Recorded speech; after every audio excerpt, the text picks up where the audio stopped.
Ikatlong kabanata. Iyon ang simula ng mahabang labanan sa pagitan ng mga matatapat na tauhan ni Saul at ni David. Lumakas ng lumakas ang grupo ni David. Pero ang kay Saul naman ay humina ng humina. Ito ang mga anak na lalaki ni David na isinilang sa Hebron. Si Amnon ang panganay, na anak niya kay Ahinoam na taga Jezreel. Si Kiliab ang pangalawa, na anak niya kay Abigail, ang byuda ni Nabal na taga Carmel. Si Absalom ang pangatlo, na anak niya kay Maaka, ang anak ni Haring Talmai ng Geshur. Si Adoniya ang pang-apat, na anak niya kay Hagit. Si Shephatiah ang panglima, na anak niya kay Abital. Si Itream ang pang-anim, na anak niya kay Egla. Sila ang mga anak ni David na isinilang sa Hebron. Kumampi si Abner kay David. Habang patuloy ang labanan sa pagitan ng mga tauhan ni Saul at ni David, naging makapangyarihang pinuno si Abner sa mga tauhan ni Saul. Isang araw, inakusahan ni Isbosheth si Abner. Bakit mo sinipingan ang isa sa mga asawa ng ama kong si Saul? Ang tinutukoy ni Isbosheth ay si Rispa, na anak ni Aya. Nagalit si Abner sa sinabi ni Isbosheth, kaya sumagot siya, iniisip mo bang pinagtaksilan ko ang iyong ama at kumakampi ako sa Huda? Mula pa noon, matapat na ako sa iyong ama, sa pamilya niya at mga kaibigan, at hindi kita ibinigay kay David. Pero ngayon inaakusahan mo akong nagkasala dahil sa isang babae. Kung ganyan din lang, mabuti pang tulungan ko na lang si David na matupad ang ipinangako ng Panginoon sa kanya, at parusahan sana ako ng matindi ng Diyos kapag hindi ko siya tinulungan. Ipinangako ng Panginoon na hindi na niya paghahariin ang sinumang kalahi ni Saul, kundi si David ang paghahariin niya sa Israel at Huda, mula Dan hanggang sa Beersheba. Hindi na nangahaspang magsalita si Isbosheth dahil natatakot siya kay Abner. Pagkatapos, nagsugo si Abner ng mga mensahero kay David na sinasabi, kayo ang dapat na maghari sa buong lupain ng Israel. Gumawa po tayo ng kasunduan, at tutulungan ko kayong masakop ang buong bayan ng Israel. Sumagot si David, sige, pumapayag ako makipagkasundo sa isang kondisyon. Ibalik ninyo sa akin ang asawa kong si Mikal na anak ni Saul, sa pagpunta ninyo rito. Pagkatapos, nagsugo si David ng mga mensahero kay Isbosheth para sabihin, ibalik mo sa akin ang asawa kong si Mikal, dahil ipinagkasundo kaming ipakasal, kapalit ng 100 buhay at balat ng pinagtulian ng mga Filisteo. Kaya ipinag-utos ni Isbosheth na bawiin si Mikal sa asawa nitong si Paltiel, na anak ni Laish. Umiiyak na sumunod si Paltiel kay Mikal hanggang sa bahuring. Sinabihan siya ni Abner na umuwi na, at umuwi nga ito. Nakipag-usap si Abner sa mga tagapamahala ng Israel. Sinabi niya, matagal niyo nang gustong maging hari si David. Ito na ang pagkakataon nyo, dahil nangako ang Panginoon sa lingkod niyang si David, na sa pamamagitan niya, ililigtas niya ang mga mamamayan niyang Israelita sa kamay ng mga Filisteo, at sa lahat ng kalaban nito. Nakipag-usap din si Abner sa lahi ni Benjamin, at pumunta siya sa Hebron, para sabihin kay David na sinusuportahan ng mga mamamayan ng Israel at Benjamin ang pagiging hari niya sa kanila. Nang dumating si Abner sa Hebron kasama ang 20 niyang tauhan, nagdaos si David ng pagdiriwang para sa kanila.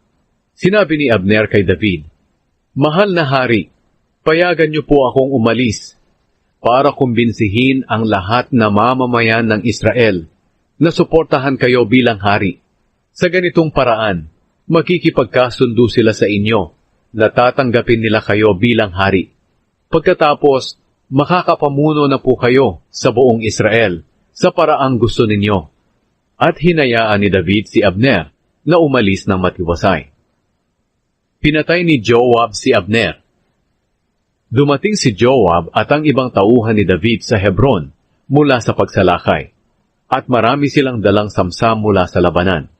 Pero wala na roon si Abner dahil pinaalis na siya ni David ng matiwasay. Nang mabalitaan ni Joab na pumunta si Abner sa hari at pinaalis ng matiwasay, pumunta si Joab sa hari at sinabi, ano po ang ginawa niyo?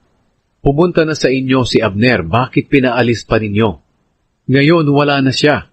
Kilala niyo naman si Abner na anak ni Ner. Pumunta siya rito para dayain at obserbahan ang bawat kilos ninyo. Iniwan agad ni Joab si David at nag-utos siyang habulin si Abner. Inabutan nila ito sa balon ng Sira at dinala pabalik sa Hebron. Pero hindi ito alam ni David. Nang naroon na si Abner sa Hebron, dinala siya ni Joab sa may pintuan ng lungsod at kunwari kakausapin niya ito ng silang dalawa lang.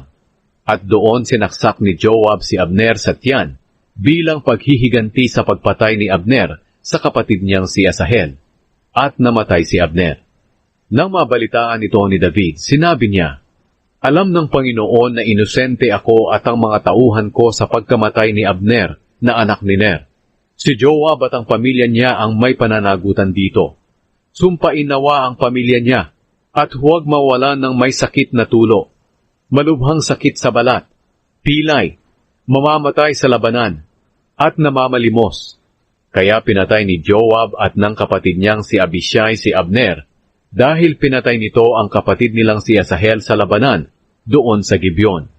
Pagkatapos, sinabi ni David kay Joab at sa lahat ng kasama niya, "Punitin ninyo ang inyong mga damit, at magsuot kayo ng sako. Magluksa kayo habang naglalakad sa unahan ng bangkay ni Abner sa paglilibing sa kanya." Nakipaglibing din si Haring David na sumusunod sa bangkay. Inilibing si Abner sa Hebron, at labis ang pag-iyak ni Haring David doon sa pinaglibingan. Ganoon din ang lahat ng tao na nakipaglibing. Inawit ni Haring David ang awit ng kalungkutan para kay Abner. Bakit namatay si Abner na gaya ng isang kriminal? Hindi iginapos ang mga kamay niya, ni ikinadena ang mga paa niya, pero pinatay siya ng masasamang tao. Muling iniyakan ng mga tao si Abner.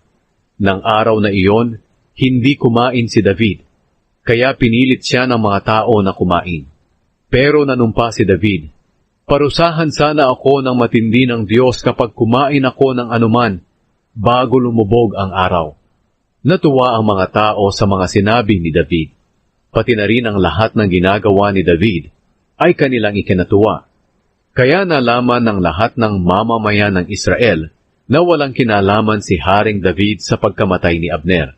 Pagkatapos, sinabi ni David sa mga tauhan niya, "Hindi niyo ba naiisip na napatay ang isang makapangyarihang pinuno ng Israel sa araw na ito? At kahit ako ang piniling hari ngayon, hindi ko kaya sina Joab at Abishai na mga anak ni Zeruya. Mas malakas sila sa akin. Kaya ang Panginoon na lang ang maghihiganti sa masasamang taong ito, dahil sa kasamaang ginawa nila."